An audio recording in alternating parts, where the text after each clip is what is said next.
Technology firm Meta says it has handed over data relating to a Scottish teenager who ended his life after becoming the victim of a sextortion gang on Instagram.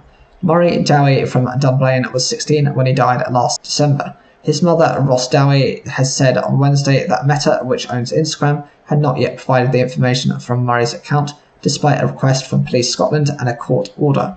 However, in a statement released on Thursday, Meta said they have cooperated with the authorities and responded to any data requests. The company had earlier said its thoughts were with the family and that it was cooperating with the relevant authorities. Police Scotland have now confirmed that they have received the data. Ms Dowie said, "I'm glad that Police Scotland finally have the data, but it's taken far too long for Meta to release it. They need to get much better at cooperating with law enforcement agencies, as their delays are putting other young people's lives at risk." Murray died by suicide after he was tricked into sending compromising pictures by criminals posing as a girl on Instagram. Ms Dowie had said the US Department of Justice obtained a court order requesting the data on the 1st of May 2024. She said Meta was not doing nearly enough to safeguard and protect our children when they used these platforms. She accused the firm of unforgivable behaviour by hindering the investigation and putting the lives of other children at risk, and she said the company appeared unwilling to cooperate with international law enforcement agencies when things go horribly wrong.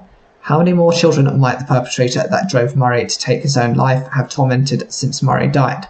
Ms Dowie made a direct appeal to former Liberal Democrat leader and now Meta President of Global Affairs, Sir Nick Clegg, to sort this out. A Meta spokesperson said, "Our thoughts are with the Dowie family during this difficult time. We are in touch with the relevant authorities about this case and are cooperating fully. For legal reasons, we are not able to comment further."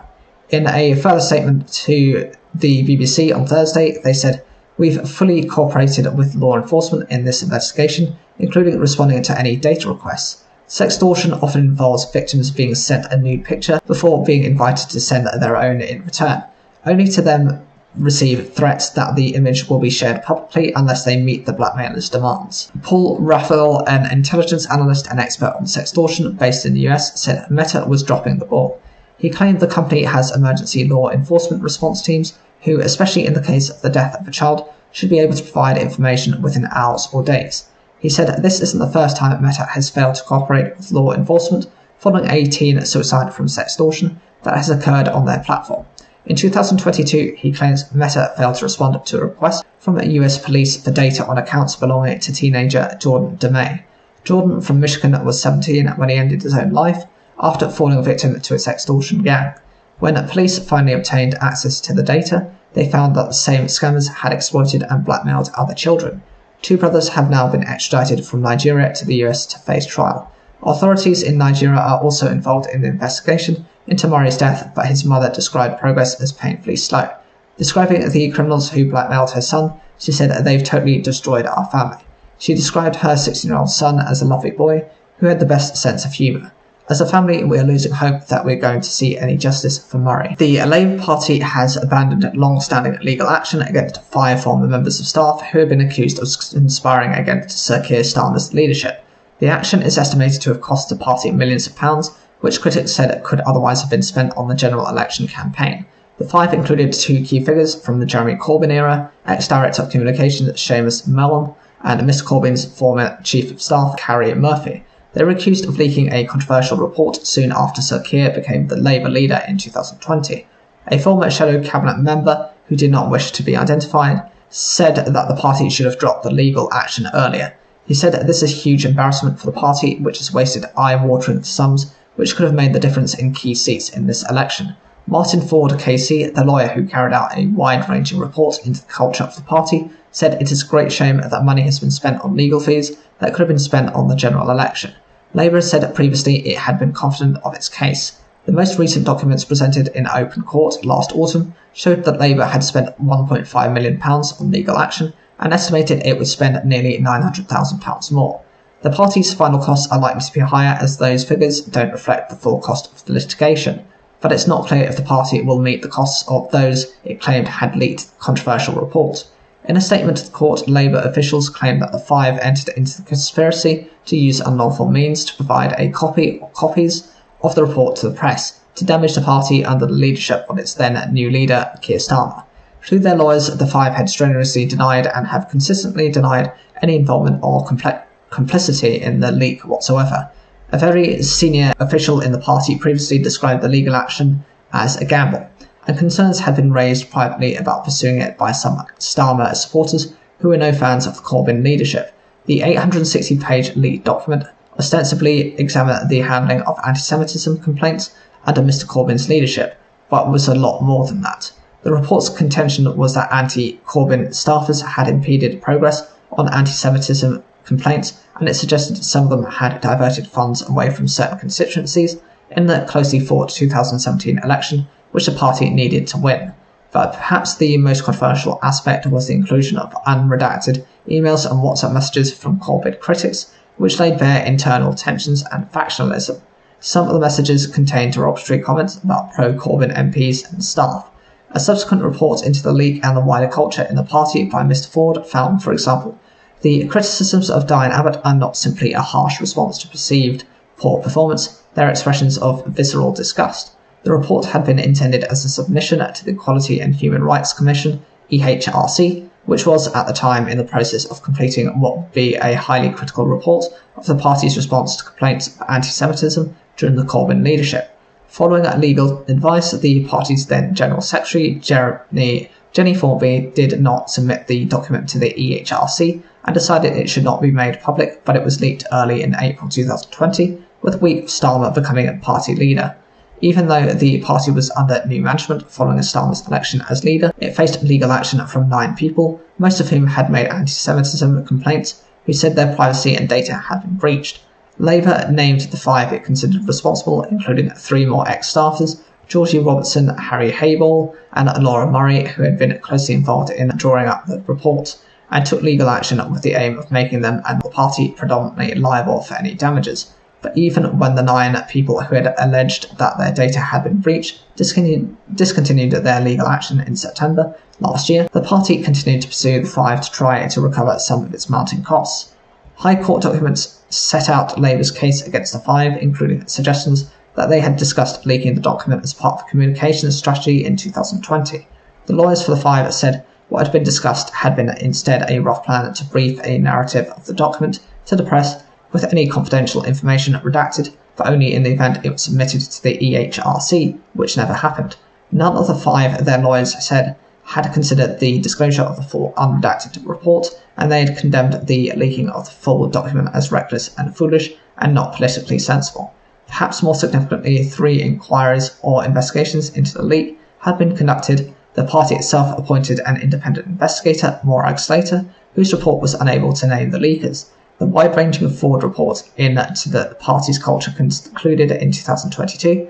We could not identify the source of the leak, and the Information Commissioner's Office, the UK's data watchdog, has said that it found insufficient evidence that any individual had unlawfully obtained or disclosed personal data. A joint statement from Labour and from lawyers for the 5 states, the party is discontinuing its legal claims against Carrie Murphy, Seamus Mill, Georgie Robertson, Harry Hayball, and Laura Murray on a no order as to costs basis. The 5 welcome resolution of the claims. It is understood neither Labour nor the 5 have paid costs to each other. With Jeremy Corbyn now expelled from Labour's ranks and standing against the party at the general election, the current leadership is likely to be relieved too that this long-running reminder of party infighting has concluded, but not without a political and financial cost. Russia's full-scale invasion of Ukraine in February 2022 not only sparked international outrage, it also triggered a wave of sanctions designed to weaken the Kremlin's ability to wage war against its neighbour.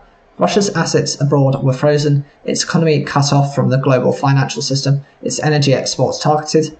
They can remember Western officials and commentators describing the sanctions as crippling, debilitating and unprecedented. With adjectives like these filling up the airways, the situation seemed clear. There was surely no way that Russia's economy would withstand the pressures. Faced with the prospect of economic collapse, the Kremlin would be forced to back down and withdraw its troops, wouldn't it? 27 months on, this war rages on. Far from being crippled, Russia's economy is growing. The International Monetary Fund predicts that Russia will record economic growth of 3.2% this year. Caveats aside, that's still more than in any of the world's advanced economies. Debilitating sanctions have not produced shortages in the shops. Russian supermarket shelves of true rising prices are still a problem, and not everything that used to be on sale still is. A string of Western companies exited the Russian market in protest at the invasion of Ukraine, but many of their products still find their way into Russia through a variety of routes. If you look hard enough, you can still find American cola in Russian stores. CEOs from Europe and America may no longer be flocking to Russia's annual showcase economic event, but the organisers of this year's St. Petersburg International Economic Forum, once referred to as Russia's Davos, claim that delegates from more than 130 countries and territories are taking part. Instead of folding under the weight of Western sanctions, the Russian economy has been developing new markets in the East and the global South, all of which allows Russian officials to boast that attempts to isolate Russia politically and economically have not succeeded.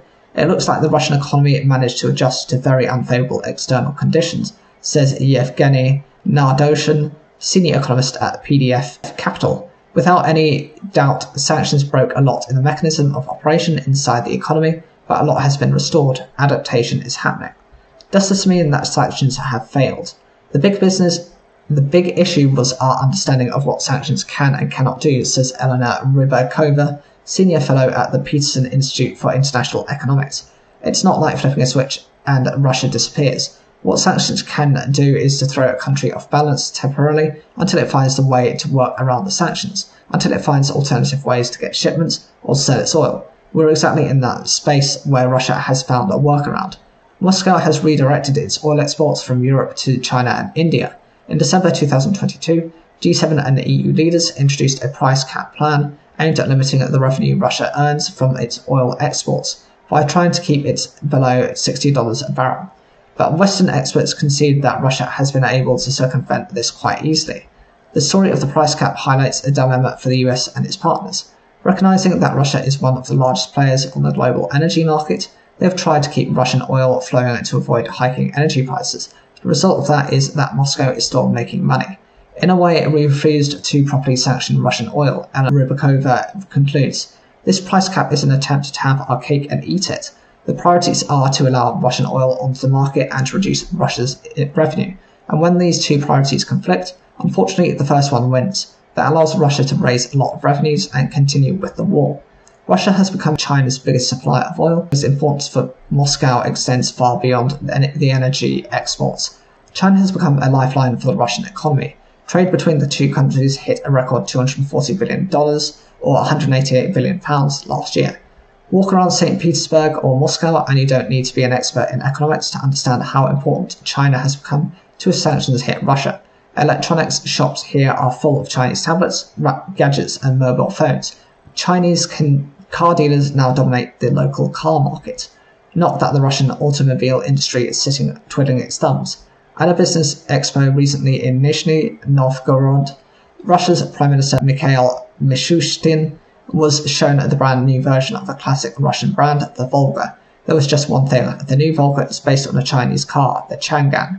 Where was this steering wheel made? Is it Chinese? Inquired the Prime Minister, apparently irritated by the lack of Russian components. We want the wheel to be Russian, he said. Ultimately, however, it is not the automobile industry that is driving Russia's economic growth.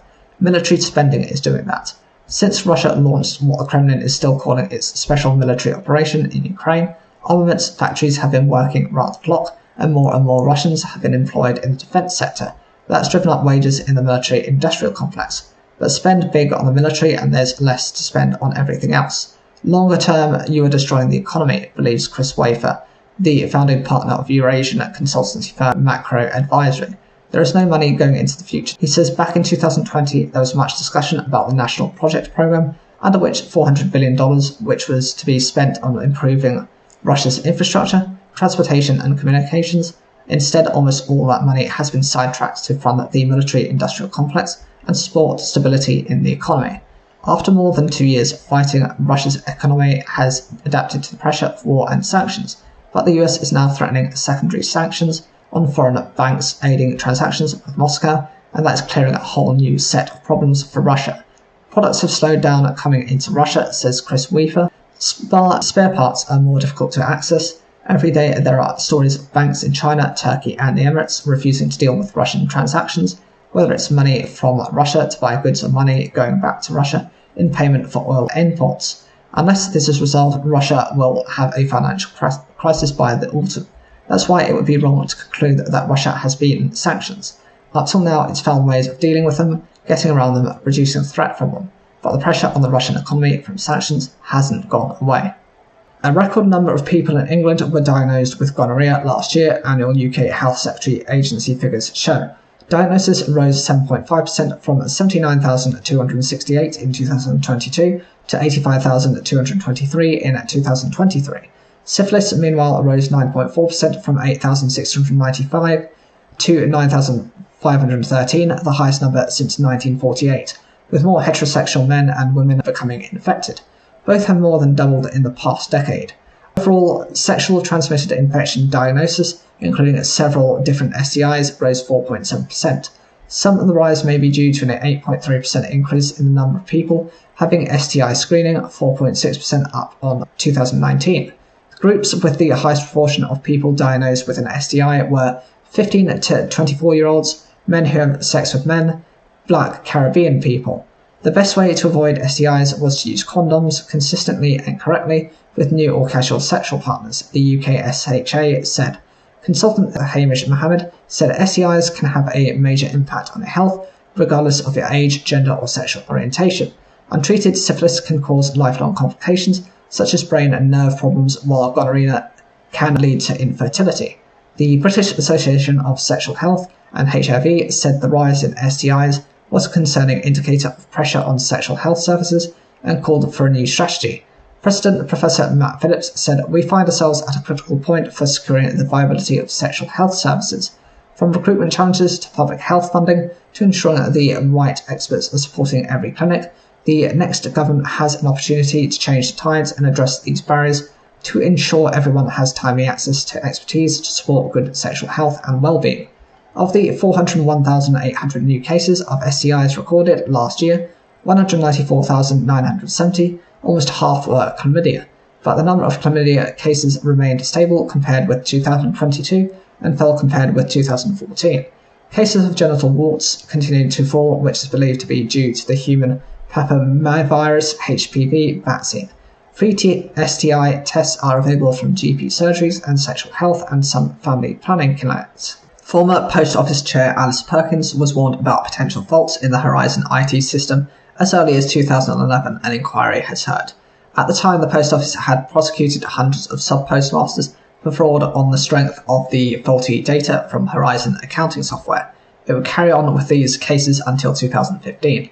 Ms. Perkins, who was giving evidence at an inquiry into the scandal, said at the time she did not make a link between the two. She was also told that the Post Office had driven a very hard bargain on the price of Horizon, and in return developer Fujitsu had cut corners on the quality of the software. The inquiry was shown a handwritten note from Ms. Perkins about a meeting on the 27th of September 2011 with Angus Grant, an auditor at Ernst & Young. According to the note, Mr. Grant had flagged concerns about Horizon, describing the program as a real risk for us. He also warned that if Horizon was not accurate, then EY would not be able to sign off Post Office company accounts. Does it capture data accurately? Was a concern raised by Mr. Grant, according to Ms. Perkins' note. Lead counsel for the inquiry, Jason Beer, said the information given by Mr. Grant had been very significant. In 2011, some 11,900 post offices branches still used a computer system to process millions of transactions worth billions of pounds per year. If it's a real risk to the independent professional auditors, then it's also a real risk to the post office, isn't it? Ms. Perkins said her meeting with Mr. Grant was one of her first as chair, and she had interpreted his point as a point from the perspective of the auditors and their ability to audit the accounts. I don't think wrongly that I would have made the connection to the operation of Horizon at the branch level. Doesn't one follow the other? I don't remember that there was a connection I made at the time, Ms. Perkins said. According to Ms. Perkins' note, Mr. Grant had gone on to discuss cases of alleged fraud by sub-postmasters at the time, pointing out that suspects suggest it's a systems problem. But again, Ms. Perkins said she did not make the connection between potential problems with Horizon and what sub-postmasters were saying in their defence. Mr. Beer asked Ms. Perkins whether the note was deeply problematic for you because you did nothing with the information given to you, but Ms. Perkins said that she did not accept that. At the time, she was meeting with a greater number of people who were giving me a lot of information about the post office, which she was trying to make sense of and did take on board. It did not ring alarm bells, she added. According to the note, Mr. Grant also told Ms. Perkins that the post office had driven a very hard bargain on the price of Horizon, but Fujitsu took part back on quality assurance. He also suggested the post office was being naive. Ms. Perkins told the inquiry it was not uncommon for organisations contracting with IT companies to be at a disadvantage, and that she had concerns about the relationship with Fujitsu being unequal. A man has been found guilty of headbutting a former Manchester United midfielder Roy Keane during a gratuitous and senseless act of violence. Scott Law, aged 43, of Waltham Abbey, Essex, attacked the football pundit following Arsenal's 3-1 victory over Mr. Keane's former club in September last year. The former Ireland captain had been working for Sky Sports at the Emirates Stadium in North London when he was assaulted, Highbury Corner Magistrates Court heard.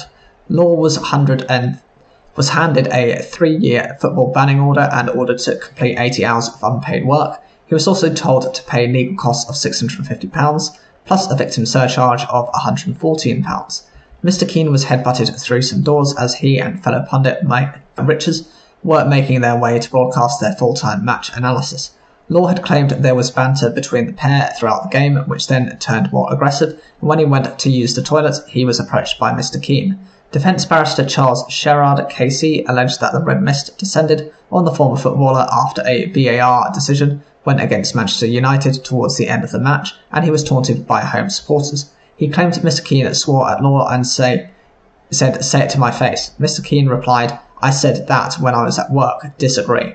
Mr. Keane told the court he was absolutely not expecting the attack and said he suffered bruising on his chest and arms as a result. Mr. Richards said he was in disbelief at what he witnessed and felt sorry for Roy, who he described as a friend. Civil engineer Law, whose seat was beneath the Sky Sports studio, had denied a charge of common assault. Law's defence team said CCTV footage from inside the stadium played in court showed Mr. Keane elbowing the defendant in the face. More CCTV footage appeared to show Mr. Law running away from the stadium on the day of the assault. Prosecutor Simon Jones KC asked Law, "Are you seriously saying that Roy Keane ran into the top of your head?" Law, who cried while being questioned, said, "I put my head down in a defensive manner to protect my face." Mr. Jones said Law's ridiculous defence had changed dramatically from a prepared statement he gave to police to the day after the headbutt. Asked about the apparent differences in the statement, Law replied, "I'd had no sleep, I was guilty by media." Delivering his verdict, District Judge Angus Hamilton said he believed Law had been untruthful about what happened during the match. There was no reason Mr. Keane should have picked on him in particular, he said, and added that the football pundit had been calm and not agitated when he left the studio. The judge said Mr. Keane's reputation as the so-called hard man at football was years ago and was confined to the football pitch. Kevin Christie from the Crown Prosecution Service said this gratuitous and senseless act of violence was completely unacceptable.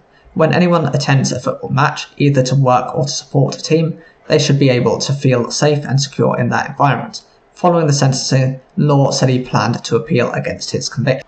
Government officials considered sacking Paula Venables as the Post Office's chief executive in 2014, some 5 years before she resigned, an inquiry has heard. According to government documents revealed at the long-running inquiry into the Horizon scandal, they had concerns about whether she was the right person to lead the group. One issue was the perception that she was unable to work with personalities that provide a robust challenge to her. Alice Perkins, who chaired the Post Office at the time and faced a second day of questioning by lawyers on Thursday, denied that Miss Venables had surrounded herself with yes men and yes women, but she admitted that she herself started to have doubts about Miss Venables' ability to lead the Post Office in 2014. Miss Venables continued to lead the company until 2019, receiving bonuses and was subsequently awarded a CBE for services to the Post Office and to charity. She handed the CBE back earlier this year before being formally stripped of the honour. The officials wrote in February 2014 that advice from the recent annual review suggested that the Post Office team had given careful consideration to the continued suitability of Paula Venables as chief executive. There is a general consensus that Paula is no longer the right person to lead the Post Office, but justification is anecdotal, they wrote. The documents reveal that officials had a number of concerns about Ms. Venables, including that she had not managed to grow Post Office revenue in line with a 2010 plan. In addition, a plan to change how post offices ran had needed awkward political revisions to stay on track, they wrote.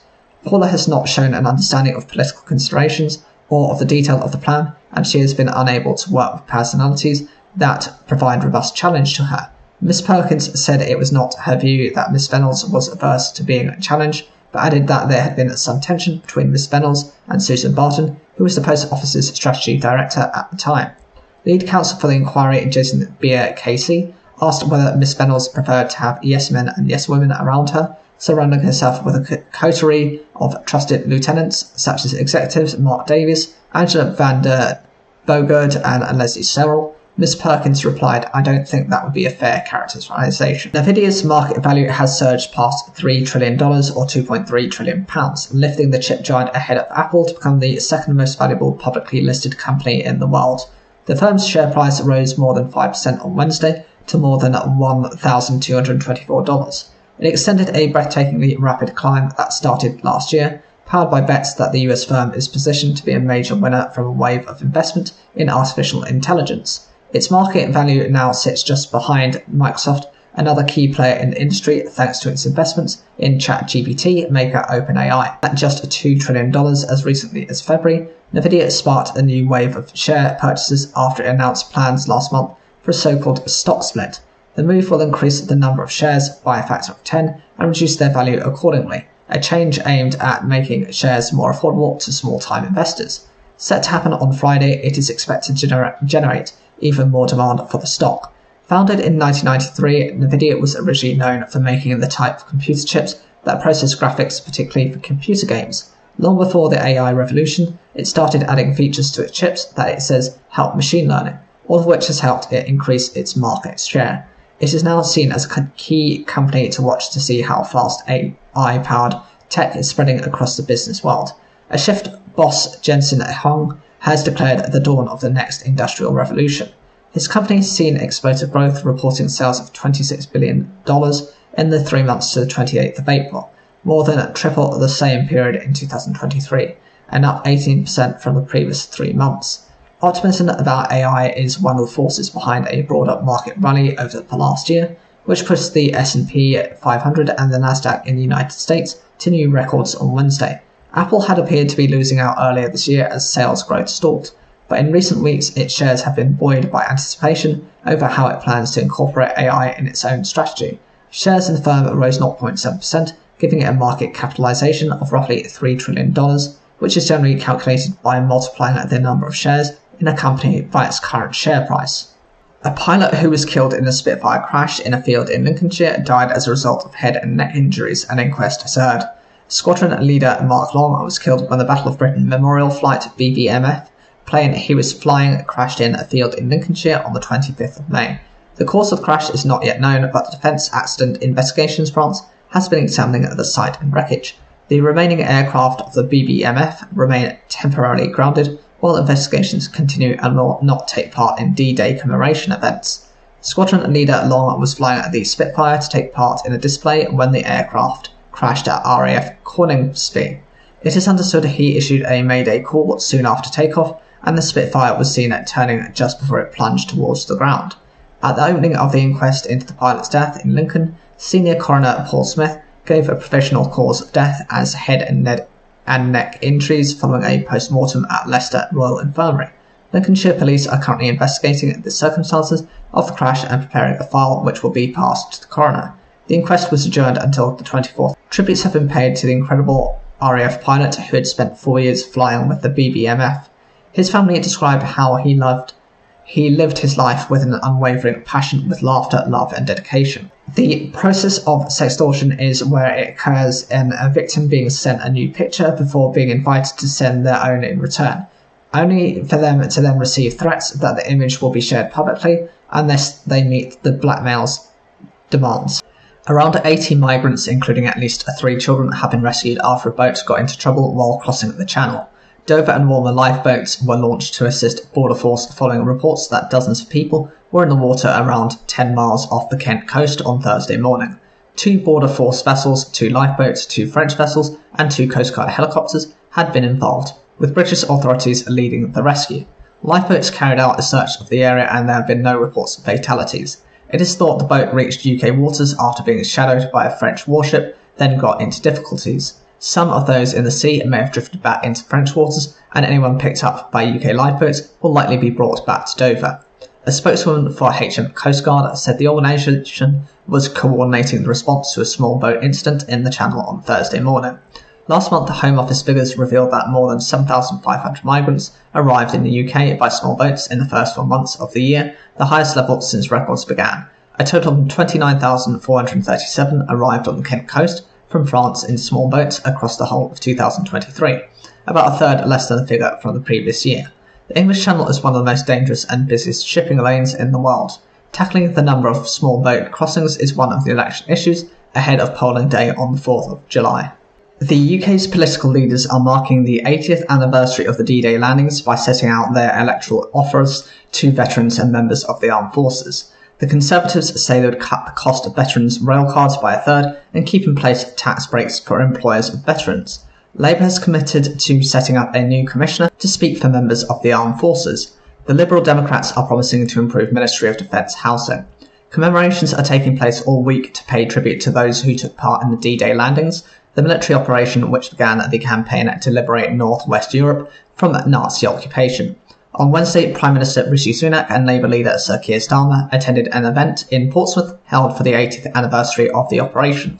Speaking ahead of further events on Thursday, Mr Sunak said his party would, if re-elected, reduce the price of veterans' rail cards from £30 per year to £21, funded from the Department for Transport's existing budget. It is also recommitting to introduce a Veterans Bill, which would criminalise the wearing of medals that people are not entitled to, and ensure military qualifications get equal standing with civilian ones. A Labour spokesperson said veterans have had 14 years of Conservatives promising a lot but delivering very little. In a statement, Sir Keir Starmer said the country owed a huge debt of gratitude to armed forces personnel and veterans, and that his party would repay that commitment with a new package of support. Labour said it would use its first King's Speech to legislate for a new Armed Forces Commissioner to be a strong independent champion for the serving forces and their families. It said it will also enshrine in law a new Armed Forces Covenant to ensure everyone who serves or has served in the armed forces and their families are treated with fairness and respect. Liberal Democrat leader Sir Ed Davey said he wanted to ensure that everyone who has stood in defence of our nation is rewarded and properly supported.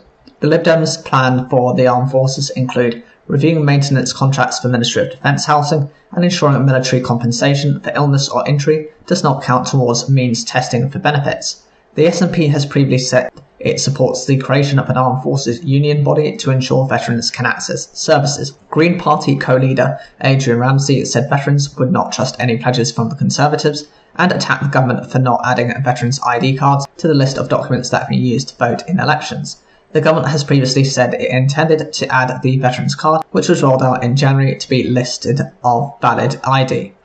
Reform UK has said it would instigate a Veterans First priority status for access to healthcare, housing and training. Birmingham Royal Ballet BRB will make its debut at Glastonbury Festival on the iconic Pyramid stage. The performance of what BRB described as a powerful and moving abstract ballet, interlinked by dual nudes, will take place on Sunday the 30th of June. Birmingham Royal Ballet's director Carlos Acosta said, "We are honoured to be bringing ballet to the iconic Pyramid stage at this year's Glastonbury Festival. All of us at Birmingham Royal Ballet are ready and raring to bring Glastonbury Festival goers a performance to be remembered." The performance at Glastonbury follows on from the sellout success of Black Sabbath, the ballet in 2023. It also follows on from the successful 2024 UK tour of one of the company's most beloved classics, The Sleeping Beauty. Later this year, the company will present the world premiere of Luna, a brand new work inspired the pioneering women of Birmingham, presented by an all-female creative team. Caring for patients in hospital corridors has become normal despite being unsafe and unacceptable for patients, says a report from the Royal College of Nursing. At its annual conference starting on Monday, RCN boss, Professor Nicola Ranger, will say corridor care is a national emergency for patient safety. The Conservatives said the NHS budget had increased by a third since 2010, and more community diagnostic centres had opened to ease the pressure on A&E. Labour said nurses were sounding the alarm because of 14 years of Conservative neglect, while the Lib Dems said they had an ambitious plan to fix the health crisis. In the RCN's report, the nursing union is calling for corridor care to be reported when it happens so that the problem can be eradicated everywhere in the UK.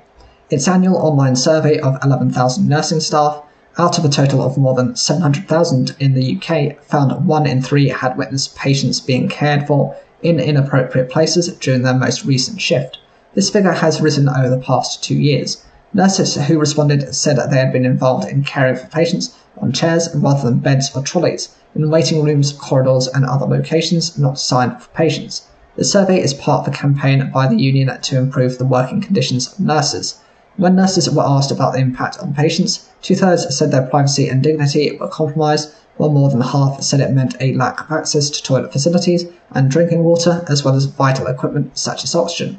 A stroke patient said he'd waited more than 36 hours on a trolley at a Brighton hospital, and during an investigation, it featured a patient who had spent 3 days on a corridor before being moved to a ward and said his care had been horrendous. However, some NHS bosses say so-called corridor care is freeing up ambulances and saving lives. The waiting list for NHS treatments in England currently stands at 7.5 million. The Conservatives said thousands more permanent hospital beds had been created to free up capacity and cut waiting times. Health Minister Andrew Stevenson said waiting lists for surgery and treatment had experienced the biggest 6-month fall in 10 years outside the pandemic.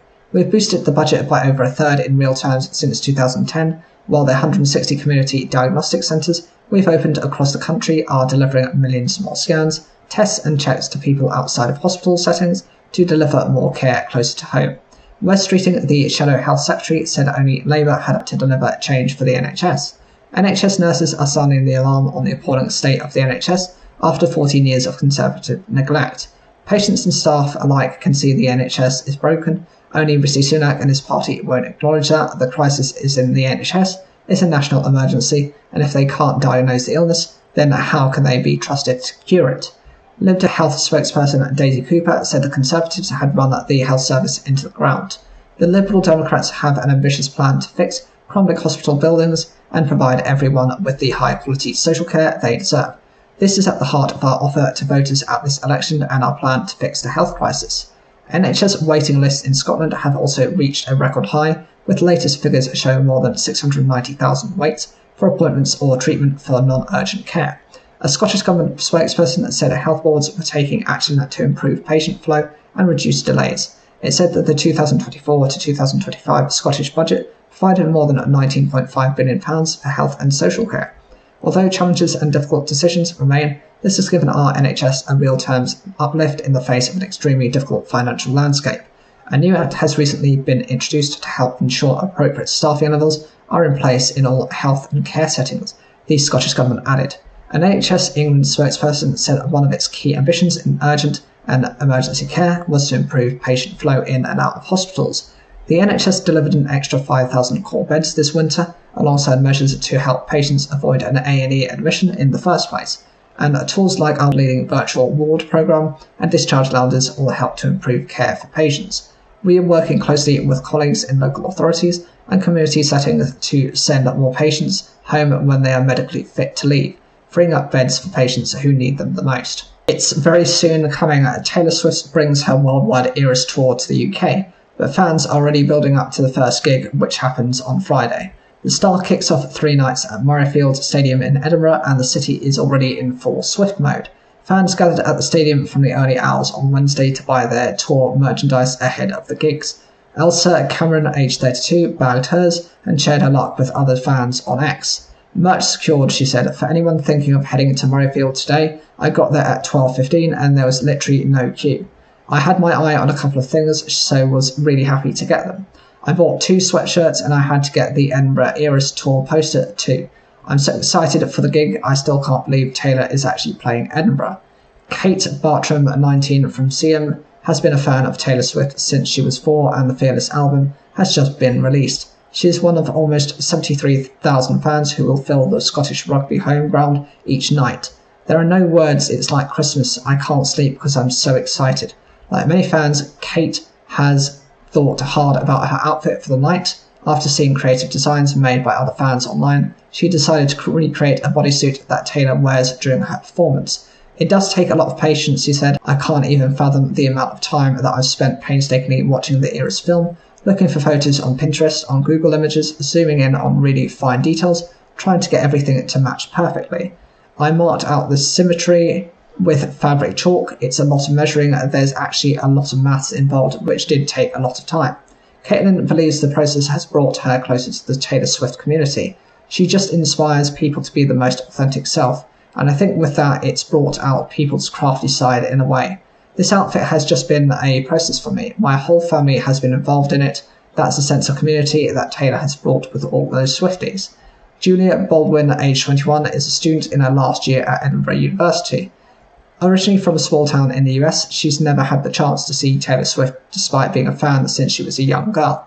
When it was announced the superstar was going to perform for 3 nights in Edinburgh, Julia took on 3 part-time jobs to save enough money for the tickets. She has been working at a wedding venue for an online data company and early morning shifts at Edinburgh Airport. I remember listening to her music on the bus at 2 a.m. on my way to my job at the airport every day and being like, this is what I'm doing it for, so I can hear these songs live. Julia has spent £1,300 on tickets for all 3 nights at Murrayfield. She wanted to make sure she was able to soak up every moment of the concerts. A lot of people have been reporting having concert amnesia, where they haven't been remembering the show after they've gone home. It's something I wanted to remember, so I figured that if I go multiple times, then by night 3 I'll be a bit more mellowed and will remember things. Julia has a reoccurring ankle injury and has been so worried about being able to dance her way through the gigs that she has taken preventative action. I spoke to the GP and I'm going to start physiotherapy so I can dance for 4 hours straight at the shows. She has crocheted a special Taylor Swift blanket for the gig. Each row is a song and each colour represents an album. Annie Smith of Lanark has decorated her house alongside her 2 daughters for Laminer's Day, a local tradition. On the 6th of June, the town's school children parade in costumes through the streets with decorated vehicles and musical bands. Our Lanimer Queen and her court are selected from local schools, and those involved in the court decorate their house in a theme that means something to them. Annie and her family took the modern twist on the tradition. We're huge Swifties, so it was never going to be anything else. We spent months designing and building it all, and then a lot of hours this week working to save it from the weather, says Annie. The family started work on it in January. Annie's dad, who is 77, helped with the building and was drilling and linking the CDs for weeks. It's a big hit with local Swifties, and we're loving it too. We're going to see Taylor on Saturday, and it'll be my 12-year-old daughter's first concert. We are very excited. Actress Helen Worth is to leave Coronation Street after 5 decades on the cobbles. Worth celebrates her golden anniversary on the show next month, having played Gail Rodwell, formerly Gail Platt, since 1974. The soap say her character Gail will bid farewell to Weatherfield in a major storyline for the Platt family. In a statement, Worth, age 73, said, "I made the decision at the start of the year and spoke to the producers, who were very kind and understanding. I've been truly blessed to have been given the most incredible scripts week in, week out, and to have worked with fantastic actors, directors, and a brilliant crew. The past 50 years have flown by, and I don't think the fact that I'm leaving has quite sunk in yet." Gail first appeared on screen on the 29th of July 1974 and had been the centre of several major storylines over the past 5 decades, including one of the most controversial ones in 1999, when her 13-year-old daughter Sarah became pregnant. Worth's character was also in a relationship with Richard Hillman, who turned out to be a murderer. An audience of more than 19 million watched the story reach its climax as Hillman drove Gail and her family into a canal. Gail holds the record for the series' most married female character, having gone through 6 marriages. Her total is just one behind a long-running character Steve McDonald, played by Simon Gregson. Executive producer Ian McLeod said Gail has given us countless hours of entertainment and praised Worth for being a consummate professional and a thoroughly good egg. In 2014, Worth won the Outstanding Achievement Award at the British Soap Awards for her portrayal of Gail. The Corrie star has appeared on the soap a total of 4,453 times, not far short of the record held by 92-year-old William Roach, who made 4,773 appearances as Ken Barlow since the show first aired in December 1960. Filming for her exit scene will begin next month. Sportswomen make a few mistakes and have quicker reactions when they are on their period, a study suggests. Tests designed to mimic the mental processes involved in team sports assessed 241 women's reaction time, attention, accuracy, and spatial cognition 14 days apart. They felt worse when menstruating and thought their performance would suffer, but on average they were 12% faster at ball-moving tasks and 25% more likely to pass a test of their anticipation skills. It could explain why women playing contact sports appear injury-prone in their luteal phase between ovulation and menstruation. University College London researchers say. Lead author Dr. Flamina Ronca said the study, conducted with the Institute of Sport, Exercise and Health and published in the journal Neuropsychologia, was proof of principle. This was linked with fluctuating hormones during the menstrual cycle. What we're seeing is that the reaction times are a bit slower in the luteal phase, and that fits with the fact that we're seeing a greater incidence of injuries. During the luteal phase, women experience a drop in estrogen, which stimulates parts of the brain, increased levels of progesterone, which inhibits cognitive function and can slow reaction times. These changes begin to reverse during menstruation.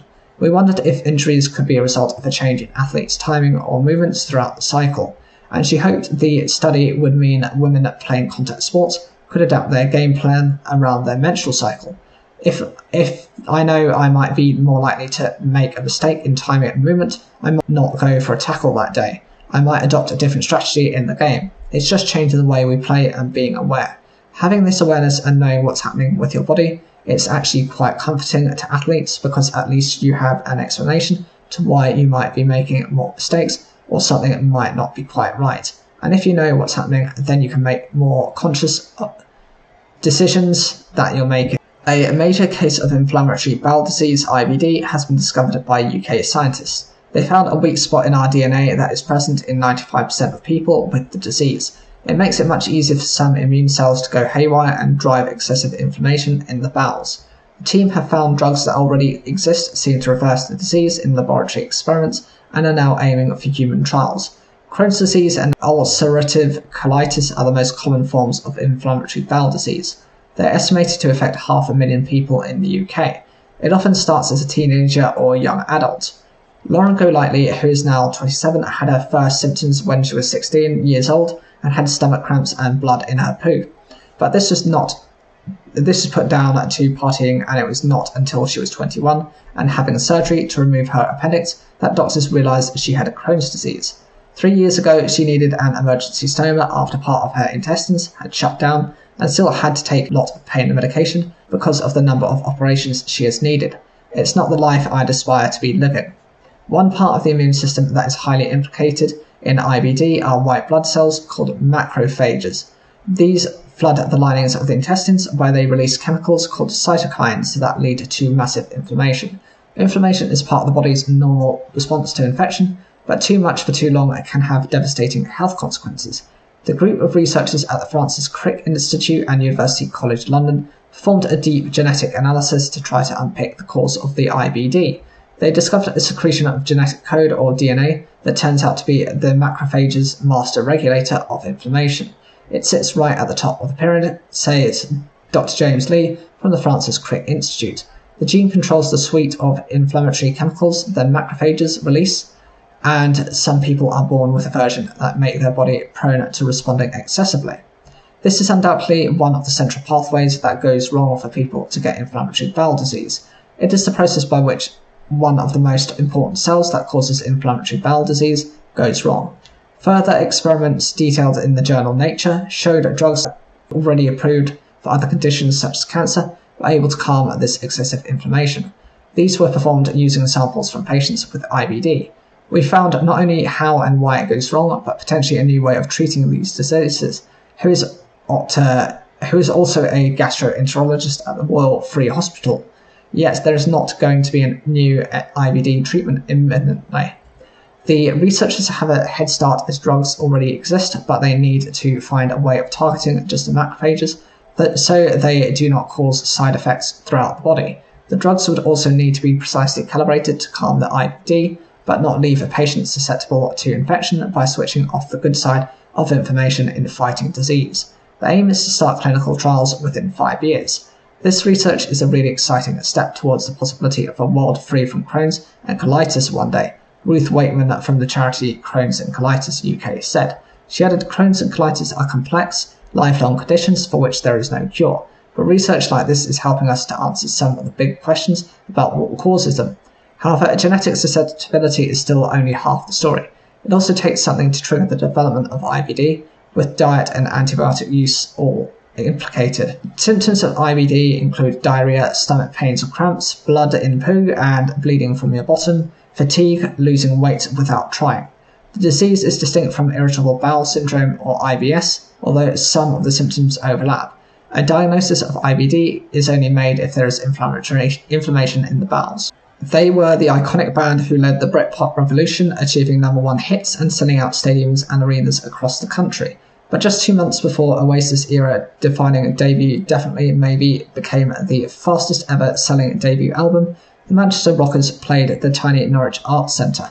And now 30 years on, some of the 200 or so people lucky enough to be in the crowd on the 6th of June 1994 have recalled the emotions of the night. Leslie Hardy, then 15, was blown away by what she saw, inspiring her lifelong love of the band. She had been encouraged to go to the gig by her father, local gig promoter Steve Smith, with him and friends. The teenager was lucky enough to get a poster signed by the five-piece band at the end of the night. I became a solid indie kid after that, recalled the office manager. Everything about them I loved. The swagger, the personality, the not giving a blast. It was so refreshing after so many boy bands and dance acts in the early 90s. It's the sound of my generation. For Miss Hardy, what she witnessed that night sparked a lifelong adoration of the band, and a son was even born as the guitar riffs of Live Forever played in the background.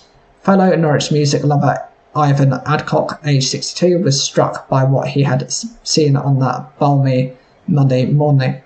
He was attending dozens of gigs a year and gave the performance 7.5 stars in his diary.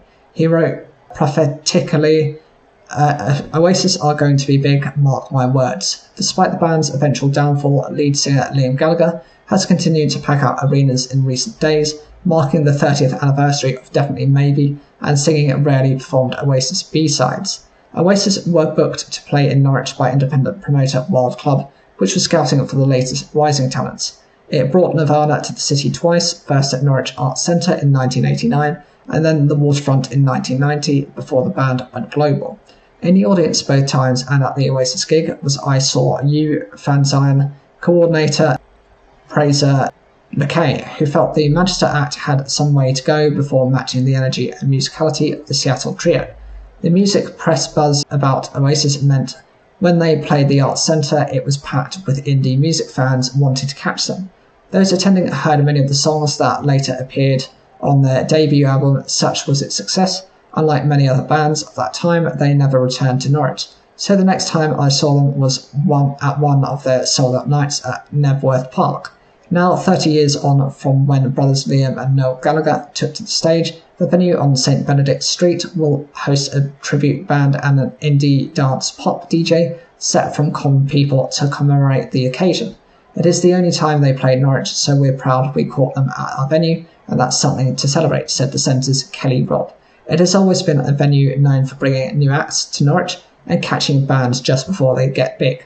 Oasis were playing gigs up and down the country almost every night of the week then, but 3 decades later, many of the small venues they appeared in, including at the Boat Race in Cambridge and the Army and Navy pub in Chelmsford, have closed. The Arts Centre said it was testament to us, our staff and audiences, that it was in a position to host an anniversary show on Thursday night. Adult stories in the Hollywood movies are out of fashion, according to 5-time Oscar nominee Richard Linklater.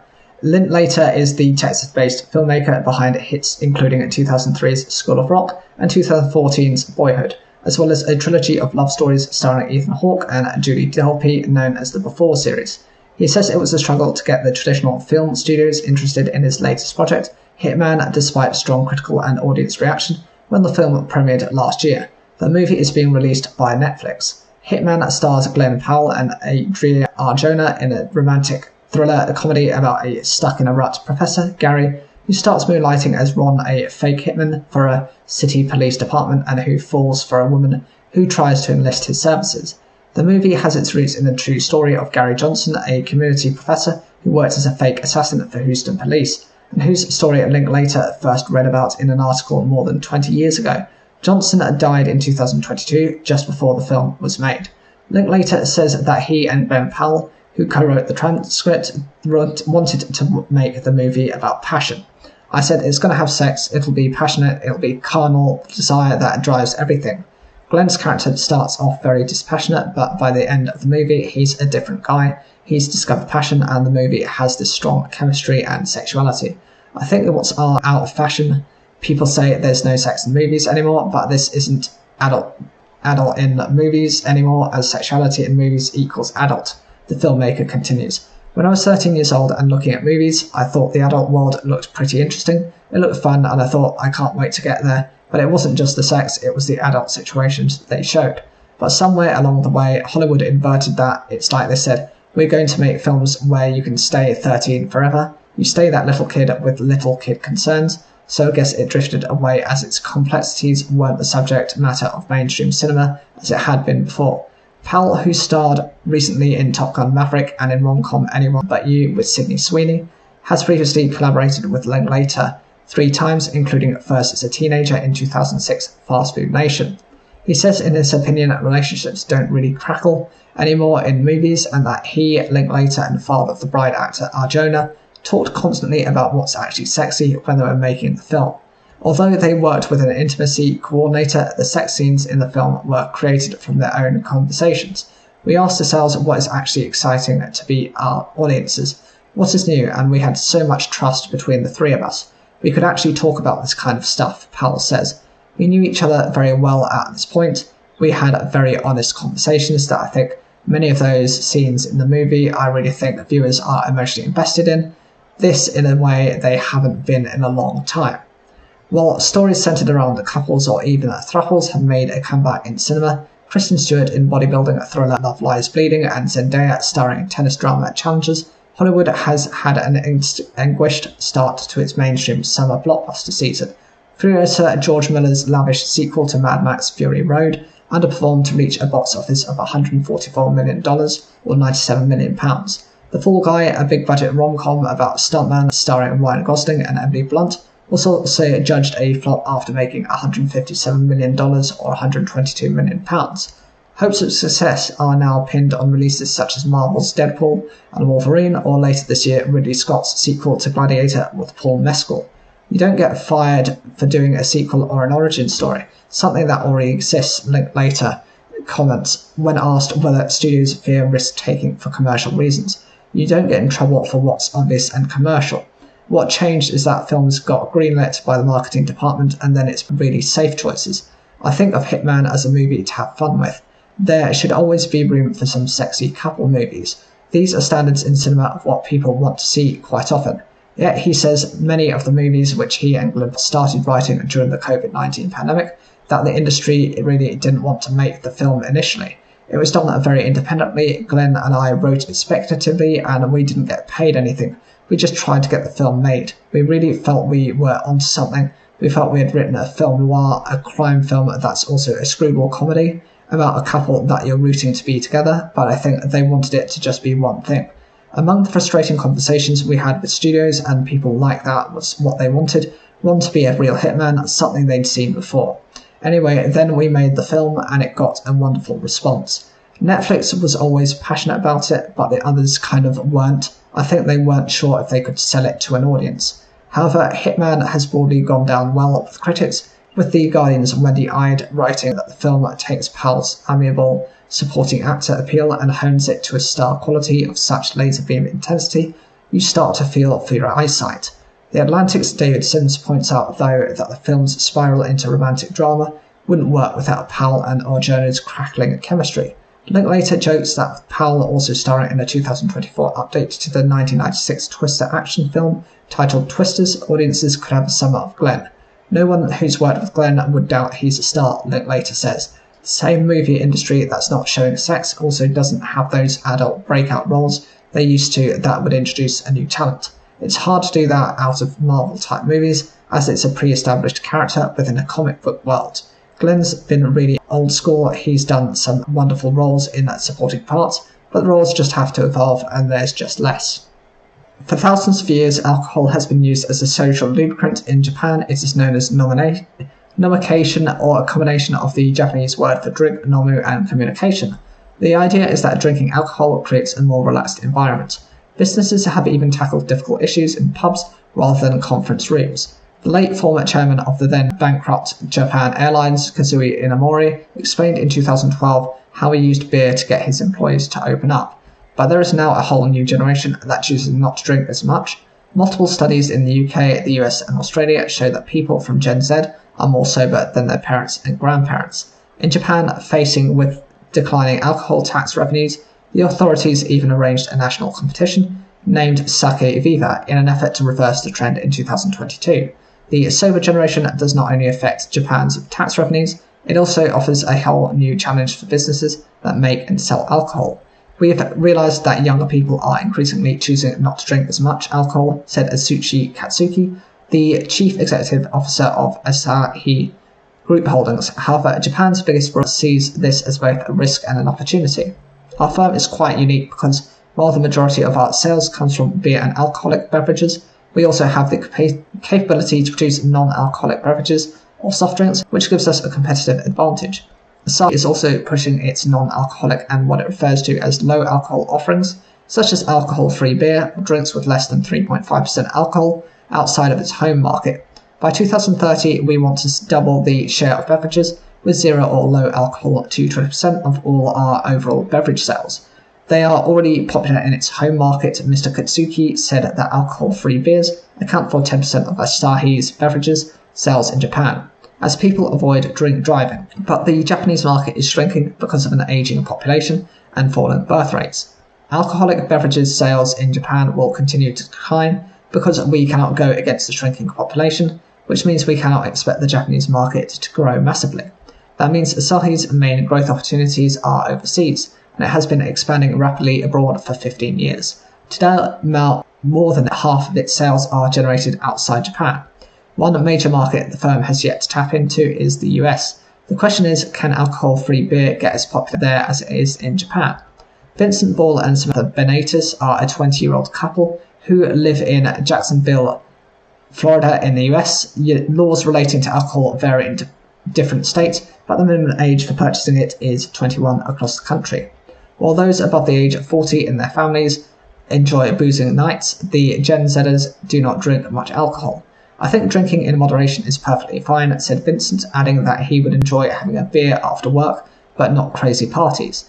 I just find other things more enjoyable, and I don't find drinking very important, especially in party settings. For Samantha, it was a lesson learned from seeing others drinking heavily.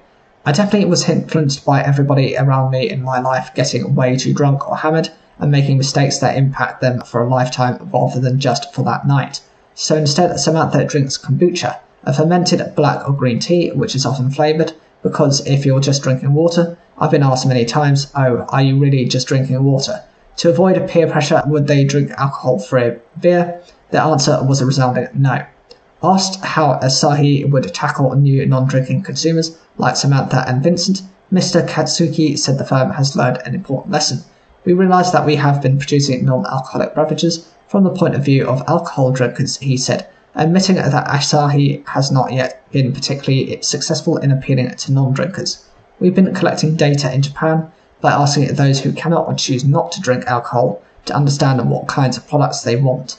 In a sign of uphill battle drinks companies face as they try to win over Gen Z, Vincent's younger sister Josie explained how she feels about people getting drunk. I definitely understand people who overdrink. Would I do it to myself? I hope not, because people kind of tend to make a fool of themselves when they overdrink. 1 out of every 6 people have symptoms when they stop taking antidepressants, fewer than previously thought, a review of previous studies suggests. The researchers say their findings will help inform doctors and patients without causing undue alarm. The Lancet Psychiatry review looked at data from 79 trials involving more than 20,000 patients. Some had been treated with antidepressants and others with a dummy drug or placebo, which helped researchers gauge the true effect of withdrawing from the drugs. Some people have unpleasant symptoms such as dizziness, headache, nausea and insomnia when they stop taking antidepressants, which the researchers say can cause considerable distress. Previous estimates suggested antidepressant discontinuation symptoms ADS affected 56% of patients, with almost half of cases classified as severe. But this review from the universities of Berlin and Cologne estimates 1 out of every 6 or 7 patients can expect symptoms when stopping antidepressants. 1 in 35 will have severe symptoms, and symptoms are more common with some antidepressants than others. Official health guidance is to reduce the dose of antidepressant medication in stages over time rather than stopping it suddenly or missing doses. which could lead to withdrawal symptoms. Most people stop antidepressants successfully, the guidance adds. Other research suggests ADS lasts for 1 to 2 weeks. Study author Professor Christopher Bang from the Department of Psychiatry and Psychotherapy at the University of Cologne said the findings were quite robust, but the review's lower estimate of ADS did not mean it's all in their heads. It found 17% of people experienced symptoms after stopping a placebo or dummy drug. A possible explanation is greater awareness of worsening anxiety and depression after stopping a seemingly helpful medication. Many of the 40 symptoms linked to stopping antidepressants can also be caused by other ailments. It shows the importance of comparing antidepressants with placebo when studying discontinuation, said Professor Glyn Lewis from University College London. The most commonly used antidepressants in the UK, citalopram, sertraline and fluoxetine, had the lowest risk of ADS, but venlafaxine, which is also used in the UK, had the second highest. Consultant psychiatrist and fellow of the Royal College of Psychiatrists, Dr. Paul Keelwell, said people planning to stop their medication should always seek medical advice. Firstly, depending on your mental health history, there might be a high risk of relapse or of your depression. Sometimes a relapse of depression can be confused with withdrawal symptoms. Second, unpleasant withdrawal symptoms can be largely prevented with proper medical supervision.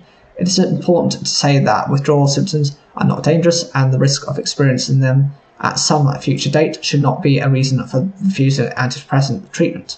The pros and cons of treatment should always be discussed with your doctor. More than 8 million people in England are taking antidepressants for depression, anxiety, obsessive-compulsive disorder and other conditions, a million more than 5 years ago. Actress Christina Applegate has spoken about her feelings of real depression following her multiple sclerosis (MS) diagnosis in 2021. The actress, known for Anchorman, Married with Children and Bad Moms, said she was still mad about having the disease. Speaking on the latest episode of her Messy podcast, Applegate said, "I don't enjoy living, I don't enjoy it. I don't enjoy things anymore." MS is a disease where the body's own immune cells attack the brain and spinal cord, leading to symptoms including muscle stiffness and problems walking and talking. Applegate said she currently felt like she was experiencing a real spiritual depression, like a real depression where it's kind of scaring me too a little bit, because it feels really fatalistic. It feels really end of. I don't mean that, but I'm trapped in this darkness right now that I haven't felt in probably 20-something years. As a result of her mental health struggles, Applegate said she had booked an appointment with her therapist, which was a big thing for me to do. Applegate said she had previously avoided therapy because she was afraid to start crying, and I'm not going to be able to end crying. She added she was dealing with her medical diagnosis with self-depreciation to make people more comfortable about it. The actress has been praised for speaking openly about the condition in recent years and making public appearances on red carpets with her walking stick. Applegate won an Emmy Award for playing Rachel's sister Amy in Friends and was also nominated for her performance in comedy drama series Dead to Me. On the podcast, Applegate revealed she had turned down an opportunity to star in The Real Housewives of Beverly Hills around 10 years ago. What is multiple sclerosis? Multiple sclerosis is a disease that acts and affects nerves in the brain and spinal cord. The nerves in these areas are surrounded by a protein called myelin, which helps signals from the brain go to the rest of the body. The myelin becomes damaged in people with MS because the immune system mistakes it for something that shouldn't be there and attacks it. This means signals from the brain struggle to get through properly. MS affects the body in different ways and has many symptoms, but people with MS won't normally experience them at all. Some of the most common symptoms including feeling very tired during the day, bladder problems, problems with balance and coordination, for example when walking. Problems seeing like blurring and loss of vision are also common, as is muscle stiffness and uncontrolled movements or spasms. Netflix and filmmaker Ava DuVernay has settled a defamation lawsuit over 2019 drama series When They See Us. The stream and director were being sued by a former New York City prosecutor, Linda Farstein, who alleged defamation for her portrayal in the TV series. The 4-part series covered the story of 5 wrongly convicted Black and Latino teenagers, known as the Central Park 5, who were accused of assaulting and raping a woman in Central Park in 1989. The defamation trial was set to start next week, but a deal has now been reached between both parties. DuVernay said that there have been no financial settlements with Fairstein. However, the streamer has agreed to donate $1 million or £780,000 to the Innocence Project, which works to exonerate people who've been wrongly convicted. Netflix has also agreed to make changes to the episodes. The streamer said it would move a disclaimer that some events have been dramatized to the beginning of each episode, instead of it featuring the credits as it had previously. The disclaimer now reads, while the motion picture is inspired by actual events and persons, certain characters, incidents, locations, dialogue, and names are fictionalized for the purposes of dramatization. Industry insiders have been following the case to assess the impact it may have on rules around biographical TV shows and films. Fairstein was in charge of sex crimes in Manhattan at the time and brought a lawsuit forward in 2020, alleging that she was depicted in a false and defamatory manner in nearly every scene and portrayed as a racist, unethical villain. A statement from writer and director DuVernay said she wanted the case to go to trial and believed that Fairstein was responsible for the investigation and prosecution that resulted in wrongful convictions. Linda Fairstein decided that she was not willing to face a jury of her peers, the director's statement said. As the head of the Manhattan Sex Crimes Unit, Linda Fairstein was in the precinct for over 35 hours straight, while the boys were interrogated as adults, often without parents present. DuVernay, who also directed Selma and Disney's A Wrinkle in Time, added that there had been no payment to Fairstein or her lawyers of any kind. In a statement, Fairstein said that settling the case before trial was not an easy one, but it was about setting a historical record straight, that the villainous caricature invented by the defendants and portrayed on screen was not me. She added she was confident that she had not presented a compelling case to the jury. The former prosecutor, played by Felicity Huffman in the series, has a major role in the Emmy-winning series. When they see us, shows Fairstein as a woman in charge of the investigation into the case and appears in 3 or 4 of the episodes. DuVernay said that she and Netflix rejected Fairstein's initial demands for a cash payout, and no money has been paid to Fairstein in the settlement. One spring, who were the Central Park Five? One spring evening in 1989, a group of around 30 teenagers were hanging out in Central Park, New York. Some of them were causing serious trouble, including badly hurting others in the park and harassing homeless people. The same night, a 28-year-old white woman, Trisha Mealy, had been out jogging in the park. She was found beaten and raped and was in a coma for 12 days, and in that time, the case of the Central Park jogger would grip New York City. 5 young black and Hispanic men, aged between 14 and 16, would be found guilty and jailed for the crime. They became known as the Central Park Five, but they never committed the crime. The Conservative Party accepted a further donation from Frank Hester after he had been accused of making racist comments about Labour's Diane Abbott. This businessman donated £150,000 to the party through his healthcare software company, the Phoenix Partnership, on the 8th of March. The donation was then formally accepted by the Tories on the 14th of March, according to the Electoral Commission. New figures released by the Commission also confirm he donated £5 million in January before he became embroiled in the row. Mr. Hester previously made £10 million of donations to the Conservatives last year. In March, the latest £5 million was donated, but before it was known about the tech boss, was thrust to the centre of political controversy after it claims he made comments to staff saying that Ms. Abbott should be shot. The £150,000 donation was accepted the day after Rishi Sunak faced a volley of criticism at Prime Minister's questions about Mr. Hester. He condemned the alleged comments as wrong and racist, but made clear that the Conservatives would not return Mr. Hester's money. Mr. Hester apologised for making rude comments about Ms. Abbott, but said his remarks had nothing to do with her gender, nor colour, nor skin. Ms. Abbott accused Mr. Sunak of pure hypocrisy for accepting donations from Mr. Hester. If he really objected to Hester's remarks, Sunak would not still be taking his money. Labour Party chairwoman Annalise Dodds said Rishi Sunak has proven he is a man with no integrity. He is too weak to return the money donated by a man who has made violent, misogynist and racist remarks which belong nowhere near our politics. Liberal Democrat Deputy Leader Daisy Cooper said, "How long can Rishi Sunak's Conservatives go? If the Conservatives spend this money, they will be proudly funded by a man who made the most appalling racist and sexist comments. Ultimately, the buck stops with Rishi Sunak. Sunak must personally intervene and make sure not a penny of this money is spent." A Conservative Party spokesman said, "Mr. Hester has rightly apologised for the comments made in the past, as Mr. Hester has apologised and shown contrition, and we consider the matter resolved." Mr. Hester was by far the Conservatives' biggest donor in the first quarter of 2024. The next biggest was Sir Peter Wood, the founder of Direct Line, who gave the party £500,000. Other notable donors include the businessman Lord Hintz and Lord Ashcroft, who each donated £50,000. In the same period, Labour received £1.6 million from Ecotricity, the company controlled by Dale Vince, taking his recent donations to the Labour Party to around £4 million. Mr. Vince attracted controversy last year after it emerged he had also donated to Just Oil. He stopped funding the campaign group in October, saying that their protests were counterproductive. Labour also accepted £700,000 from the hedge fund manager Martin Taylor.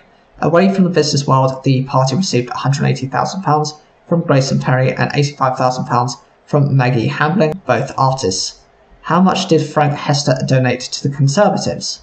Mr. Hester's company was the source of more than half of all donations declared by the Conservatives in the first few months of 2024. Electoral Commission data shows the party received just under £9 million from 189 sources, excluding public funds. Just over £5 million of that was from Mr. Hester's company, the Phoenix Partnership. Mr. Hester and his company also donated more than £10 million, declared in 2023. Total donations received by the Tories and declared the first quarter of 2024 were 26% down on the same period in 2023. Labour, meanwhile, has seen donations rise 67%, almost £3 million more in January to March 2024, compared with the same 3 months of 2023. Donations to the Lib Dem are up by 83%, over £1 million more, and donations to the Greens have doubled, rising by £181,000. Reform UK has declared £25,000 in donations, but its former leader, Richard Tice, has previously loaned the party money, details of which are recorded separately from donations by the Electoral Commission. Labour's biggest donor, electricity company Ecotricity, provided 22% of all donations the party registered in the first quarter of 2024. Ecotricity was founded by Dale Vince, who has also given money to Just Oil. The largest sum donated to Labour by a union was £381,837 from Unite, but this was Labour's fourth biggest source of donations in that 3-month period. A total of £10 million of donations from Mr. Hester last year had already been revealed in the Electoral Commission register. There is a 3-month lag before donations are made public by the Commission. Tortoise Media reported in March that Tories had received a further £5 million from the businessman, but the Tories had previously refused to confirm whether this was the case. Mr. Hester allegedly said in 2019 that veteran MP Diane Abbott made him want to hate all black women and should be shot. At the time the comments were reported, Miss Abbott was suspended from sitting as a Labour MP for saying Irish, Jewish and traveller people were not subject to racism all their lives. She withdrew her remarks and apologised for any anguish caused. The row increased pressure on Labour's leader Sir Keir Starmer to lift the suspension of Miss Abbott, who was the first black woman to be elected to Parliament. However, the former Shadow Home Secretary and veteran left-winger, who is a close ally of former leader Jeremy Corbyn, was only readmitted to the party last week. There was still uncertainty over whether she would be allowed to run as Labour's candidate in her former seat of Hackney North and Stoke Newington until Sir Keir said she would be free to stand for the party on Friday. A 59-year-old man in Mexico has died with a type of bird flu, H5N2, never recorded in people before now. There is no risk to the wider public, say authorities, and none of the man's close contacts have caught the virus. It is unclear how he got it, although there have been cases in some poultry farms in Mexico. Infections like this can sometimes pass from animals to humans. The man had other underlying health issues that likely made him vulnerable. He had been bedridden for weeks before getting sick with fever and shortness of breath from bird flu, according to officials. There is no evidence that the virus could start spreading between people and cause an outbreak, they say. The World Health Organization and other authorities monitor strains of flu, like this one, that could have the potential to mutate and become a threat. There are many types of strains of avian or bird flu. As well as birds, some wild mammals such as seals, otters, wild dogs and foxes can catch them too. Cases do occur in people from time to time and patients usually get better. One type of bird flu, called H5N1, has been spreading for weeks among dairy cow herds in the US, with a small number of cases reported among humans. The UK recently declared itself bird flu free after recording no new cases of H5N1, following outbreaks in poultry and other captive birds. Responding to the news from Mexico, Professor Ian Brown, Avian Virology Group, lead Pirbright Institute, said that the prompt follow-up in healthcare professionals and family members in contact with the infected patient provides reassurance. At present, this is an isolated case. Dr. Ed Hutchinson from the University of Glasgow said it looked likely that the man's infection was a spillover event, meaning he had probably caught it from an infected animal somehow. At the moment, surveillance is taking place, including testing people who may have been exposed to the virus but fought off the infection to see if they show any signs of an immune response. If there are more human infections with this virus, it could become a wider concern. Junior doctors across Northern Ireland are taking further strike action over the next 2 days in a dispute over pay. The 48-hour full walkout runs from 7am British Standard Time on Thursday the 6th of June until 7am on the Saturday the 8th of June. The Department of Health DOH said patients are advised to expect widespread disruption to normal services. The move will coincide with the launch of a new IT system in the Belfast Trust on Thursday, but the Trust anticipates minimal problems on that day. Belfast Trust said it had considered changing the launch date, but as hundreds of appointments had been rescheduled on the 6th and 7th of June because of industrial action, there is less pressure on the new system for the rollout. The Trust said it would have had to reduce elective activities such as non-urgent procedures on more than one occasion if they had separated their go-live from the junior doctor strike. It said mitigations will be in place to support staff to deliver safe and effective care over the strike period and into the weekend. It believes that elective activity is at 40% this week and is expected to increase to 50% next week. The Trust said it hopes to return to full elective activity by midsummer. When the ballot for this industrial action was launched, junior doctors, like the rest of Northern Ireland's health service staff, had received no pay award for 2023 to 2024. However, the DOH said a backdated 2023 and 2024 pay award for junior doctors will be paid this month, with its terms in line with the recommendations of the National Pay Review Body, the DDRB. This pay award involves an average pay increase of 9.07% for junior doctors in Northern Ireland, with those in their first year receiving a 10.68% uplift. The current base starting salary for a junior doctor is about £26,000. However, this does not take into account weekend or out-of-works hours. Dr. Edwina Hegarty is a trainee doctor in infectious diseases at the Royal Victoria Hospital in Belfast. She and her husband are taking an opportunity for further training in Newcastle in England, but she said she wouldn't be lying if she didn't acknowledge they were actively looking for their get-out plan. She said that she had seen a year-on-year deterioration in the conditions that doctors are working in and a corresponding deterioration in the conditions patients are having to suffer. She said she wanted to stay, but it was looking increasingly difficult. What is a junior doctor? Junior doctors are qualified doctors who are still involved in clinical training, according to the British Medical Association, BMA. Patients may be treated by a junior doctor in a hospital or general practice setting. All have completed a medical degree and can have up to 9 years of working experience as a hospital doctor or up to 5 years working and gaining experience to become a GP. They work under the supervision of a senior doctor.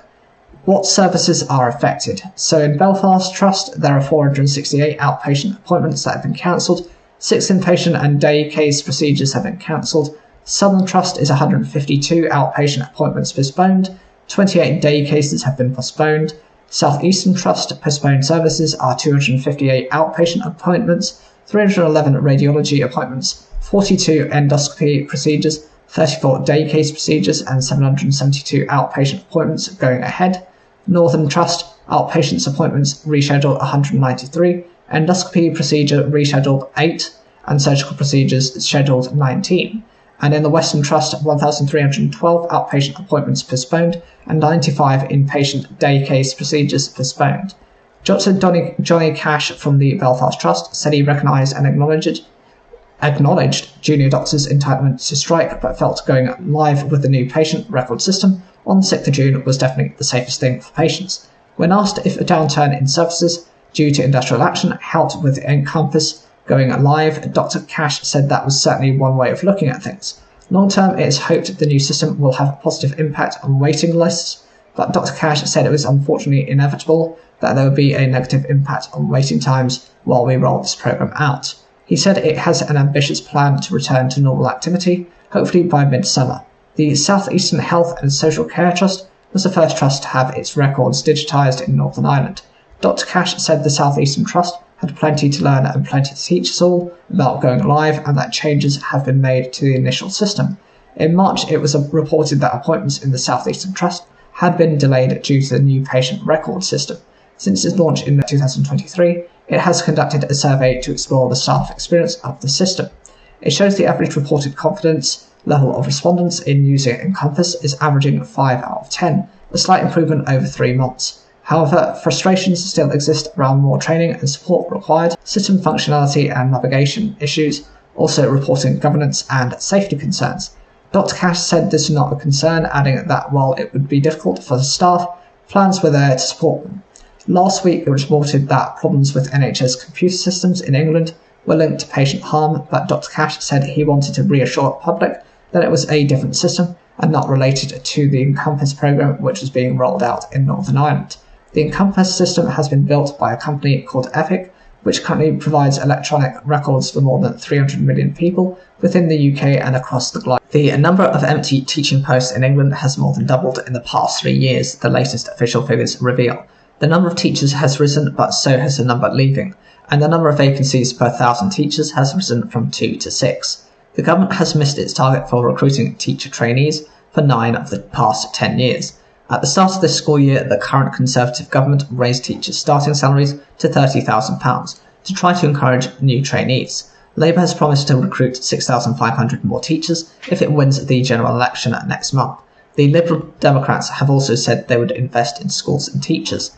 Giving teachers an early finish on a Friday or a day off every other week are among the ideas schools are considering to encourage teachers to stay.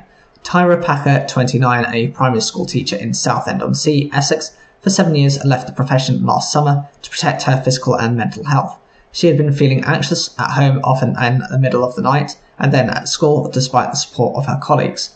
As a classroom teacher, but also phonics and PE lead, Miss Packer felt unable to properly fulfill any of her roles, often working well into the evening. "You're tired, you're also mentally drained," she says, "but yet you're coming home and making sure those reports are done. You've sent those emails, you've organised that school trip, always feeling like you're running on empty." She started relying on toast and ready meals instead of making a decent dinner, and it became really difficult to find time to look after yourself. Miss Packer had mixed emotions when she quit her job, but has since seen marked improvements to her health. She now runs a small baking business, making chunky cookies and celebration cakes, and hosting children's workshops. "My anxiety has probably completely faded since leaving school, something I noticed instantly. I definitely sleep like a baby now." The annual figures released by the Department of Education on Thursday cover the academic year of 2023 to 2024. On top of rising vacancy rates, they also reveal the proportion of state school teachers leaving the sector is at its highest since 2010, at 39,971, or 8.8%, left in 2022 to 2023. Not including those who died or retired. In a report in May, MPs on the Education Select Committee said teacher recruitment and retention had been a persistent challenge for over a decade, and while there have been welcome increases in absolute teacher numbers, these have not kept pace with pupil numbers. At Spring West Academy in West London, school finishes early on a Friday to prioritise teacher well-being. Principal and maths teacher Simon Hart, 44, says this is a key to providing the best outcomes for his pupils, many of whom are from disadvantaged backgrounds. About 5 years ago, the school timetable was rejigged, so lessons run from 9 a.m. to 4 p.m. Monday to Thursday, with twice weekly staff meetings before they begin. And these longer days allow school to end at 1:40 every Friday. Students and staff love it, Mr. Hart says, and he wants schools to catch up with private sector jobs, better salaries and more flexible working. There are teachers at Spring West making a difference who could earn triple the salary and work from home. He hopes the next government will help schools make teaching more attractive, support other schools trialling a 9-day fortnight, and wants teachers to be able to enjoy a 3-day weekend by the time I retire. Spring West is fully staffed, but this year filling some roles in specialist subjects such as religious education, history and geography has been difficult. English teacher Hafsa Yusuf says early Friday finishes help everyone's mental health. It leaves students and staff refreshed and ready to come in on that Monday, knowing that they've got a little bit of elongated weekend ahead of them. The school's culture of kindness also protects her mental health. She had found lesson planning really daunting, but sharing of hands and a rigorous behaviour policy run by senior leaders have kept down her workload. Next year, her second in the profession, Miss Yusuf, 22, will become a deputy head of English, and she now plans to stay in education for the foreseeable future. "One of the things that makes me want to stay in the profession is seeing the impact firsthand I'm having on the students. Ms Packer, however, is unconvinced that Friday finishes would be enough to keep people in the profession. That would definitely help, she says, but it would be naive of senior leadership teams to think there is going to be completely solved the issue of teacher stress and well-being. The government raised starting salaries at the beginning of this year, as well as levelling up payments of up to £3,000 for some teachers in shortage subjects. Labour has announced plans to take forward the recommendations of the Teacher Workload Reduction Task Force to give staff a better work-life balance. Shadow Education Secretary Bridget Phillipson said Labour will put education at the heart of national life once again, and that means valuing the school workforce. Liberal Democrat education spokeswoman Mira Wilson said schools are already struggling with a shortage of teachers across the board. Every child deserves the chance to flourish, and that means investing in great schools and teachers. Scottish Conservative leader Douglas Ross is to stand in the general election.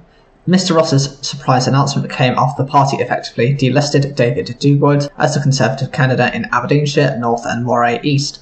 Mr Duguid, who is unwell, was the MP for Banff and Buchan since 2017. Mr Ross was supposed to be standing down from Westminster at this election to concentrate on a job as an MSP ahead of the 2026 Holyrood election campaign. He described Mr Duguid as a friend and a colleague, and said it was with regret the party management board decided he could not proceed as the party's candidate. Mr Ross told a hastily arranged press conference to announce his intention to stand in Aberdeenshire North and Moray East. This constituency will be very competitive, a hard-fought close contest between the Scottish Conservatives and the SNP. I've decided I need to lead from the front. He said he would apply for his party's nomination on Thursday evening, a matter of hours before the deadline for potential candidates closes at 4 p.m. on Friday.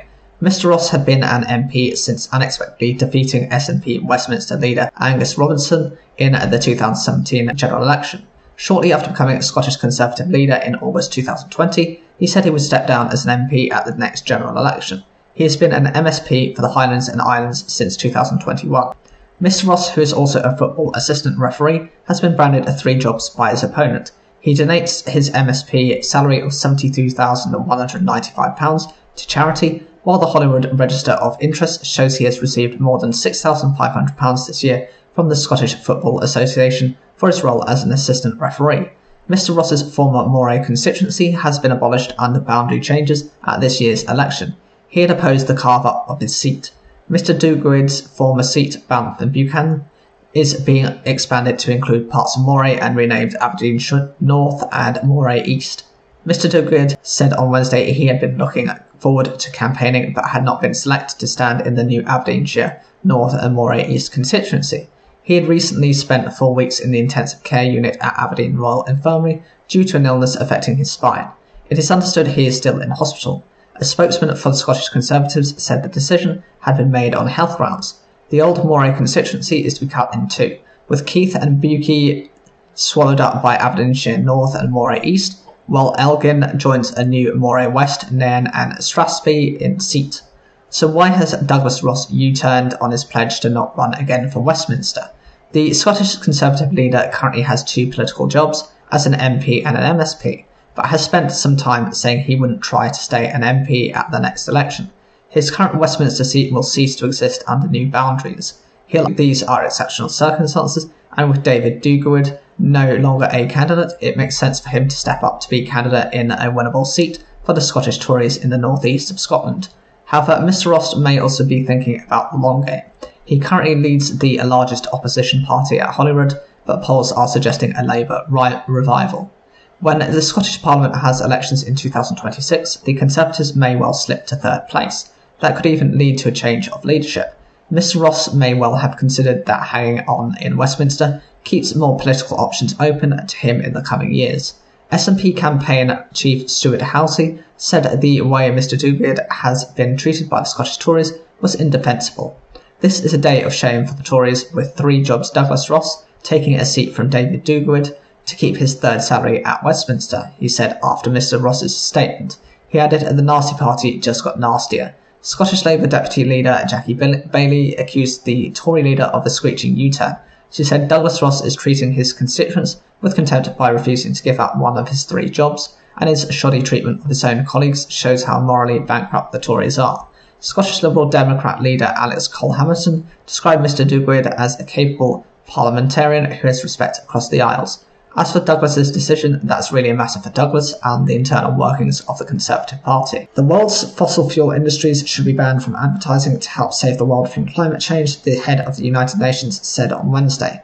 UN Secretary General Antonio Guterres called oil, coal and gas corporations the godfathers of climate chaos, who had distorted the truth and deceived the public for decades.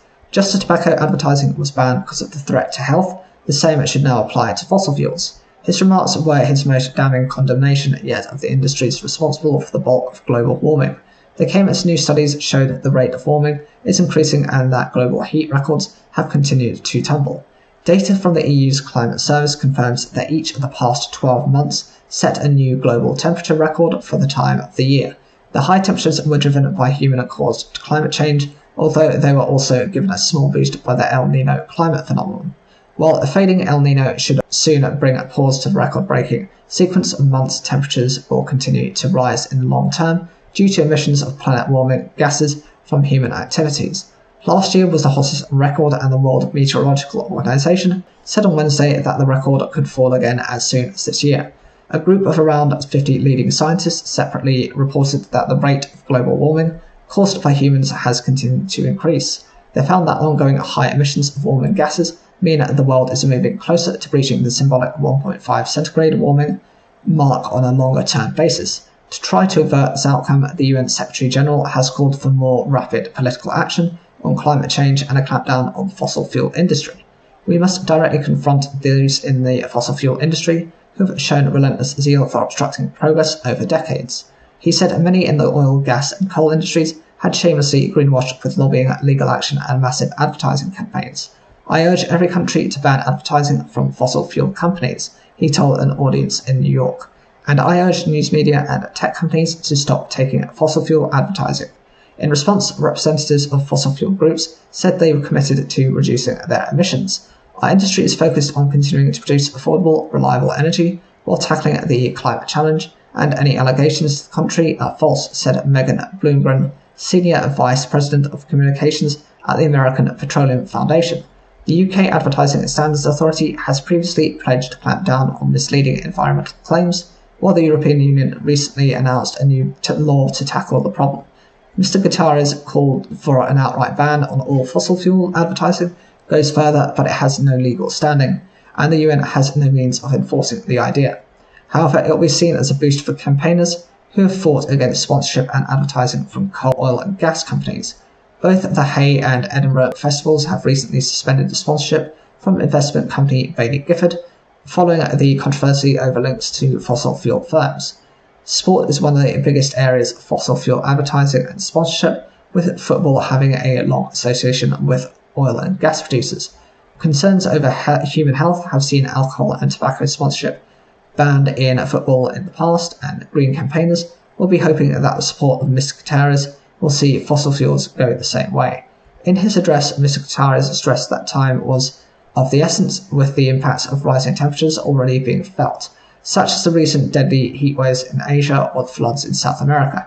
The record-breaking global heat means that average temperatures over the past 12 months have been 1.63 centigrade above pre-industrial levels of the late 1800s, according to Copernicus data. We are living in unprecedented times, says Carlo Buontempo, director of Copernicus. This does not constitute a breach of the Paris Climate Agreement, in which nearly 200 countries pledged to try to keep temperatures rises below 1.5 centigrade in order to try to avoid some of the worst impacts of climate change. That is because the Paris Agreement is generally understood to mean a 20-year average to smooth out naturally variability. Taken as a whole, the past decade was about 1.2 centigrades warmer than pre-industrial levels. But a new study released today by a group of leading climate scientists highlighted how close the world is getting to a long-term breach of the 1.5 centigrade mark. They estimate that from the start of 2024, the world could only emit about 200 billion more tons of carbon dioxide for a 50-50 chance of keeping warming to 1.5 centigrade, down from 500 billion tons at the beginning of 2020. At current rates of emissions, this carbon budget could be exhausted by 2029, although the world would probably not pass the long-term 1.5 centigrade mark until a few years later because of warming effects from greenhouse gases other than CO2. There are uncertainties about how exactly the climate system will react to these fears. these factors and, of course, whether countries make urgent cuts to emissions. We have a bit of control over this as a society, says lead author Professor Piers Forster, director of the Priestley Centre for Climate Futures at the University of Leeds.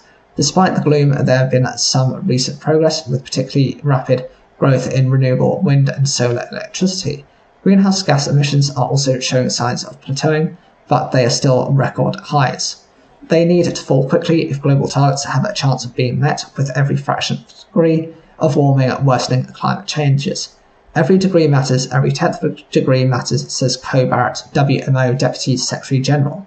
The difference between 1.5 and 2 degrees could mean dire consequences for coastal communities, the fragile ecosystems and the biodiversity that is contained within them, and for glaciers and the frozen parts of the world.